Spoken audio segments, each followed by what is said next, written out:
आपने देखा होगा कई बार कुछ लोग ना तो शराब पीते हैं, ना सिगरेट पीते हैं, ना ही किसी भी तरह का नशा करते हैं, लेकिन फिर भी उन्हें कैंसर हो जाता है। ये काफ़ी शॉकिंग होता है। ना शराब पी, ना सिगरेट पी, फिर भी कैंसर हो गया, ऐसे कैसे? दरअसल इस पे बहुत बड़ा हाथ होता है जीन्स का। कैसे? ये आज सेहत के इस एपिसोड में हम डॉक्टर से जानेंगे। साथ ही समझेंगे कि इंसान का डीएनए कैसे तय करता है कि उसे कैंसर होगा या नहीं। कौन लोग कैंसर के ज़्यादा रिस्क पर होते हैं और इससे बचाव कैसे किया जाए, सुनिए।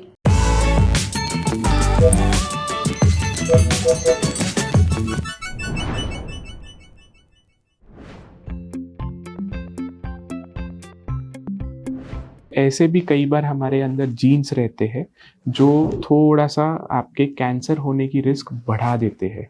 अलग अलग जीन्स के हिसाब से आपके अलग अलग एरिया के कैंसर्स की रिस्क रहती है। जैसे कि एक रेटाइनोब्लास्टोमा जीन है तो वो एक बच्चों में आँख का एक ट्यूमर रहता है, रेटाइनोब्लास्टोमा वो करता है।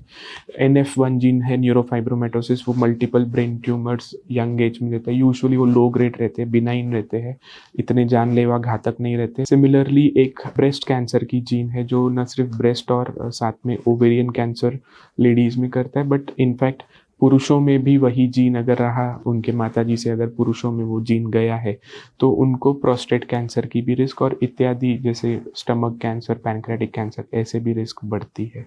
तो कुछ कुछ ट्यूमर्स हमारे जीन्स से भी ये रिस्क बढ़ जाती है। ओवरऑल अगर आप देखोगे तो लगभग 5 to 10% of all the cancers जो हम OPD में क्लिनिक में देखते हैं उनका कहीं ना कहीं जेनेटिक हेरिडिटरी जीन का लिंक रहता है।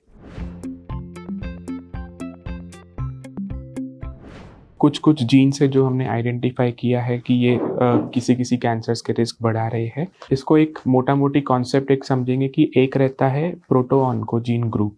ये कुछ जीन्स है जो नॉर्मल भी हमारे बॉडी में काम करते हैं। ये जीन्स कोई बाहर से अचानक नहीं आए हुए हैं।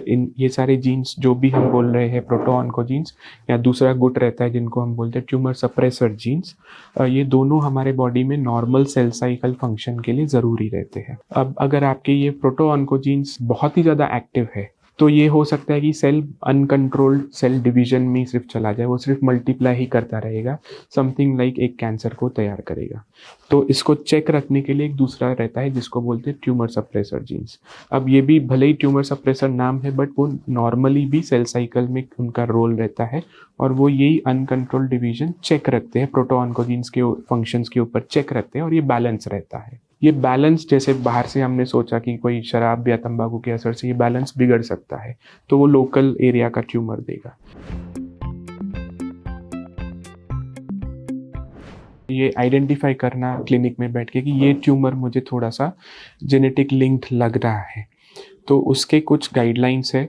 मैं मोटा मोटी जैसे बताऊंगा कि एक यंग एज में बच्चों में लो ग्रेड ट्यूमर, खास करके मल्टीपल ब्रेन ट्यूमर्स अगर आ रहे हैं, या फिर बायलैटरल वेस्टिबुलर श्वानोमास आ रहे हैं, या फिर मल्टीपल मेनिंजियोमास है, तो ये कुछ क्राइटेरिया रहते हैं जिससे आप उनको जेनेटिक टेस्टिंग की सलाह दे सकते हो और कंफर्म कर सकते हो कि ये उसी जीन के वजह से है। ऐसे ट्यूमर्स की कई बार ट्रीटमेंट थोड़ी सी अलग रहती है। फॉर एग्जांपल अगर हम यही मल्टीपल न्यूरोफाइब्रोमेटोसिस की बात करें तो कई बार आपको सारे जो ट्यूमर्स बॉडी में दिख रहे हैं या ब्रेन के MRI में दिख रहे हैं उनको सबको निकालने की या ट्रीट करने की ज़रूरत नहीं रहती है।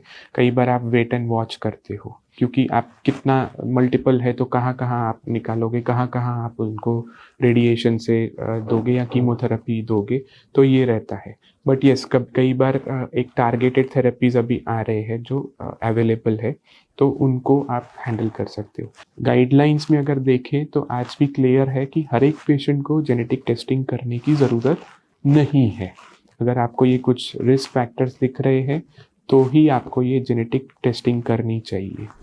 देखिए, अब हमारे जीन्स कैसे हैं ये तो हमारे कंट्रोल में नहीं है, लेकिन दूसरे रिस्क फैक्टर्स को हम कंट्रोल कर सकते हैं, जैसे सिगरेट शराब ना पीना, रोज़ थोड़ी ही सही लेकिन एक्सरसाइज ज़रूर करना, हेल्दी खाना खाना, ऐसा खाना जिसमें हरी सब्जियां हों, फल हों, पोषक तत्व हों, स्ट्रेस सही तरह से मैनेज करना। इन बातों का ध्यान रखिए और लक्षण दिखने पर डॉक्टर को ज़रूर दिखाइए और तुरंत मिलिए ताकि सही समय पर जांच हो सके और सही इलाज हो सके। अब बढ़ते हैं सेहत के अगले सेगमेंट की तरफ, तन की बात। जोड़ों पर पत्ता गोभी की पत्तियां लगाने से दर्द गायब हो जाता है?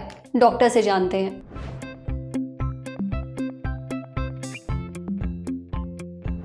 अभी कुछ दिन पहले हम रील्स देख रहे थे। एक रील दिखी जोड़ों के दर्द पर। रील में एक आदमी ने अपने घुटनों पर पत्ता गोभी की कुछ पत्तियां रखी, फिर उन्हें प्लास्टिक से बांध लिया। उसका दावा था कि ऐसा करने से जोड़ों के दर्द से आराम मिलता है। अब ये घरेलू नुस्खा वाकई काम करता है या नहीं, ये हमने पूछा डॉक्टर नीरज गोदारा से। डॉक्टर नीरज कहते हैं कि जोड़ों के दर्द में ये घरेलू नुस्खा काम कर सकता है। पत्ता गोभी में एंटीऑक्सीडेंट्स होते हैं जो शरीर के सेल्स को नुकसान से बचाते हैं। इसमें एंटी इन्फ्लेमेटरी गुण भी होते हैं, यानी इसके इस्तेमाल से शरीर की अंदरूनी सूजन कम होती है। जब हम पत्ता गोभी की पत्तियों को जोड़ों पर लगाते हैं तो इसमें पाए जाने वाले तत्व स्किन के जरिए शरीर में अब्जॉर्ब हो जाते हैं, इसलिए ये सूजन और दर्द को कम करते हैं। अब बात आती है कि इस हैक को किया कैसे जाए। देखिए, सबसे पहले ताज़ा पत्ता गोभी लीजिए, उसकी पत्तियों को अच्छे से साफ करिए, उन्हें सुखाइए। इसके बाद इन पत्तियों को बेलन या फिर अपने हाथों से थोड़ा दबाइए ताकि इसमें जो फायदेमंद जूसेस हैं वो बाहर निकलें और हमारी स्किन के जरिए शरीर में जाएं। पत्तियों को दबाने के बाद जिस जोड़ में आपको दर्द हो रहा है वहाँ उसे रखिए, फिर इसे किसी कपड़े या प्लास्टिक से टाइटली बांध लीजिए। पत्तियों को 2 घंटे या चाहें तो रात भर के लिए ऐसे ही बंधा रहने दे सकते हैं। आप चाहें तो हॉट एंड कोल्ड पैक्स का भी इस्तेमाल कर सकते हैं इस हैक से इतर। गर्म सेक से अकड़न कम होगी, ठंडे सेक से सूजन कम होगी। इसके अलावा रोज थोड़ी कसरत करिए। इसके लिए आप फिजियोथेरेपिस्ट की मदद ले सकते हैं। अपनी डाइट पर कंट्रोल रखिए, हरी सब्जियां और फल खाइए। इससे शरीर को खुद का इलाज करने की ताकत मिलेगी। अच्छी मात्रा में पानी पीजिए। पानी जोड़ों में चिकनाई को कायम रखता है। हालांकि अगर आपको लंबे वक्त से जोड़ों में दर्द है या फिर रह रह कर दर्द उठता है तो घरेलू नुस्खा ट्राई करने के बजाय डॉक्टर से ज़रूर मिलिए। वो आपका बेहतर इलाज करेंगे और समस्या को जड़ से ख़त्म करेंगे। समझे? अब बारी है सेहत के आखिरी सेगमेंट की, खुराक यानी झक्कासी हेल्थ टिप। दही में दालचीनी पाउडर डालकर खाने के फायदे जानते हैं? कई लोग खाने में स्वाद के लिए दालचीनी डालते हैं। कभी कभी इसका पाउडर इस्तेमाल किया जाता है, पर सिर्फ स्वाद ही नहीं, दालचीनी सेहत के लिए भी फायदेमंद है। डाइटिशियन प्रेरणा कालरा ने हमें बताया कि दालचीनी का पाउडर दही में डालकर क्यों ज़रूर खाना चाहिए। डाइटिशियन प्रेरणा बताती हैं कि दालचीनी पाउडर में पॉलीफेनॉल्स जैसे ज़बरदस्त एंटीऑक्सीडेंट्स होते हैं। ये एंटीऑक्सीडेंट्स हमारी कोशिकाओं को नुकसान से बचाते हैं और लंबे वक्त तक चलने वाली बीमारियां जैसे कि कैंसर और दिल की बीमारियों का रिस्क कम करते हैं। दही में भी एंटीऑक्सीडेंट्स होते हैं, तो अगर आप 1 कटोरी दही में आधा चम्मच दालचीनी पाउडर डालकर खाएं तो ये काफ़ी फायदेमंद होगा। दालचीनी में एंटी इन्फ्लेमेटरी गुण भी होते हैं, यानी कि ये शरीर की अंदरूनी सूजन कम करता है और हमें कई बीमारियों से बचाता है।